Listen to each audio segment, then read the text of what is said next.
Polresta Denpasar meringkus 3 orang yang diduga sebagai pengedar sekaligus pengguna ganja. Hasil pemeriksaan mengungkap ketiganya merupakan satu jaringan yang kerap beroperasi di wilayah Denpasar.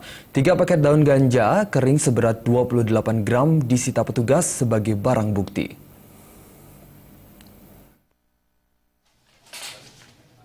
Tim Buser Satreskoba Polresta Denpasar berhasil meringkus 3 tersangka pengedar sekaligus pemakai ganja. Pada saat ditangkap, 2 tersangka yang masing-masing berinisial SGN dan ABP sedang berada di dalam sebuah rumah di Jalan Bypass Ngurah Rai, Kuta Selatan, Badung. Dari hasil penggeledahan, petugas menemukan 2 paket ganja yang rencananya akan diedarkan bersama. Petugas yang curiga dengan gelagat tersangka kemudian melakukan interogasi dan berhasil mengantongi identitas tersangka lain berinisial AB yang tinggal di Desa Ungasan, Kuta Selatan, Badung. Kedua tersangka kemudian digiring petugas untuk menunjukkan letak rumah AB. Saat digerebek, AB kedapatan memiliki 1 paket ganja seberat 17 gram. Ketiga tersangka beserta barang bukti langsung digiring ke Mapolresta untuk keperluan pemeriksaan lebih lanjut. Menangkap 3 orang yang kita duga kuat mereka sebagai pengedar ganja.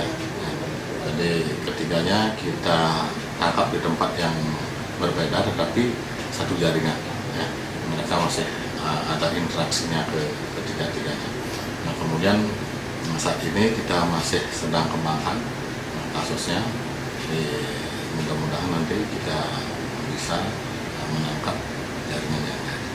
Modusnya yang ngasih tahu ini menyuruh untuk menempel, dia tidak kenal. Jadi hanya kenal di telepon aja.